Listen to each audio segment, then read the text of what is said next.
அனைவருக்கும் வணக்கம். இன்று நான் பேசப்போகும் தலைப்பு சூழலியல் மேலாண்மை, என்வாயர்மெண்டல் ஸ்டீவர்ட்ஷிப்.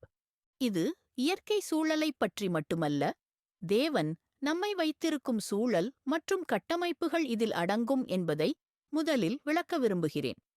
ஆதியாகமம் 2ஆம் அதிகாரம் 15ஆம் வசனம். தேவனாகிய கர்த்தர் மனுஷனை ஏதேன் தோட்டத்தில் அழைத்துக் கொண்டு வந்து அதை பண்படுத்தவும் காக்கவும் வைத்தார். இந்த வேதாகம வசனம் சில அடிப்படை உண்மைகளை வெளிப்படுத்துகிறது. முதலாவது, நம்முடைய இருப்பும் செயல்பாடுகளும் தேவனால் உருவாக்கப்பட்டவை. எல்லாவற்றிலும் வானத்தில் ஒரு வடிவமைப்பு இருக்கிறது. இது தேவன் நம்மை பதித்த இடம். இரண்டாவது, நாம் இந்த உலகத்தில் தேவனின் வானத்திலுள்ள வடிவமைப்பை பாதுகாத்து நிர்வகிக்கவே தேவன் நம்மை வைத்துள்ளார். இயற்கையை மட்டுமல்ல, தேவனின் இரக்கம், நோக்கம், திட்டமாகியவை இந்த பூமியில் நிறைவேற வேண்டும் என்பதில் நம் பங்கு முக்கியமானது. ஆதியாகமம் 1 தேவன் கூறுகிறார், பெருகவும், எண்ணிக்கையை வளர்க்கவும், பூமியை நிரப்பவும், அதை கீழ்ப்படுத்தவும், அதின் மீது ஆட்சி செய்யவும். ஆனால் மேலாண்மையின் சோதனை ஏதேன் தோட்டத்தில் ஆரம்பமாகிறது. அதனால் இந்த வசனம் மிகவும் முக்கியமானது. மனுஷன் அந்த தோட்டத்தை காத்து வேலை செய்ய வேண்டியிருந்தது. வேலை இருந்தது. பாம்பு தோன்றும்போது அதற்கு எதிராக அதிகாரத்தை பயன்படுத்த வேண்டியது அவசியமானது. இதைத்தான் தேவன் ஆரம்பத்தில் மனுஷனிடம் எதிர்பார்த்தார். தேவனும் மனுஷனும் நேரில் பேசக்கூடிய இடமாக ஏதேன் தோட்டம் இருந்தது. தேவனின் சத்தம் தெளிவாக கேட்கப்பட்ட இடம் அது. ஆனால் அந்த பரலோகத்துக்குச் சமமான தோட்டத்தில் கூட தேவன் ஒரு பாம்பை அனுமதித்தார். ஏன்? மனுஷன் தனது சூழலில் அதிகாரம் எடுத்து பாதுகாக்க வேண்டும் என்பதற்காக. நாம் ஊன்றியுள்ள இடத்தில் நாம் முதலாவது மேலாண்மை செய்ய வேண்டும். பிறகுதான் உலகத்தின் மீது ஆட்சி செய்ய முடியும்.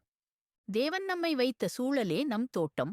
தேவன் இன்னொரு வசனத்தில் கூறுகிறார், நான் வரும் வரை நீங்கள் ஒப்படைத்ததை நிர்வகியுங்கள். லூக்கா அதிகாரம் 19 வசனம் 13. இது வணிக சொற்தொகை. ஒக்கூபி என்றால் வியாபாரத்தை தொடர்ந்து செய்யுங்கள் என்ற அர்த்தம். இங்கிலீஷில் இது ஆட்சி செய்வது, இடத்தை கைப்பற்றுவது போன்ற கவர்னிங் சொற்களிலும் பயன்படுத்தப்படுகிறது. அதுதான் தேவன் எதிர்பார்க்கும் சூழலியல் மேலாண்மை. நாம் இருக்கும் இடத்தில் ஆட்சி செய்யும், கவனிக்கும், பதவி வகிக்கும் நிலை. இயேசு கூறினார், நரிகளுக்கு குகைகளும் பறவைகளுக்கு கூடுகளும் உண்டு, ஆனால் மனுஷகுமாரனுக்கு தலையணைக்க இடமில்லை. இது தூங்கும் இடத்தை பற்றியதல்ல. இது தலையாக இயங்கும் இயேசுவுக்கான உடலை அவர் தேடுகிறார் என்பதை குறிக்கிறது. அதாவது, நாம் இயேசுவின் தலைமையின் கீழ் இருப்போம் என்றால்தான் வானத்தின் திட்டத்தை பூமியில் ஒழுங்காக நிர்வகிக்க முடியும். இயேசு தலையாக இருக்கிறார், நாம் உடலாக இருக்கின்றோம். இவ்விதமாகவே தேவனின் வேலைகளை நாம் சரியாக கையாள வேண்டும். நம்முடைய விருப்பம் அல்ல, தேவனின் விருப்பம் நிறைவேற வேண்டும். இயேசு சொன்னார், என் தந்தை சொல்லும் வார்த்தையைத் தவிர வேறு எதையும் நான் பேசுவதில்லை. இதுவே தலைமை மற்றும் மேலாண்மை எனும் ஆழ்ந்த உபதேசம். நாம் எதையும் நம்மால் செய்வதில்லை. கிறிஸ்து தலைவனாக இருக்க நாம் அவரது உடலாக இருக்க வேண்டும். சிங்கப்பூர் தோட்ட நகரம் என்று அழைக்கப்படும் இந்த நாடு, இந்த நாட்டு சூழலையும் தேவன் நம்மிடம் ஒப்படைத்துள்ள இடத்தையும் தேவனின் மனப்பாட்டின்படி நிர்வகிக்க வேண்டும். வானத்தில் நிறைவேறும் தேவனின் சித்தம் சிங்கப்பூரிலும் நிறைவேறட்டும். ஜெபம். தந்தையே, நாங்கள் உம்மிடம் வருகிறோம். நாங்கள் சரியாக மேலாண்மை செய்யும்படி எங்களை கற்றுக்கொடும். இது இயற்கையை உருவாக்குவது பற்றியே அல்ல. உமது சத்தத்தை கேட்டு நம்முடைய எண்ணங்களையும் திட்டங்களையும் உம்மோடு ஒத்திசைக்க நாங்கள் விரும்புகிறோம். உமது ஜீவனும் உமது சக்தியும் உமது கிருபையும் நம்மிடமிருந்து வெளியேறி நம்மைச் சூழ்ந்துள்ள சூழல்களை பாதிக்கச் செய்யட்டும். சாத்தானும் பாம்பும் நம்முடைய சூழல்களில் நுழைய நினைக்கின்றனர்.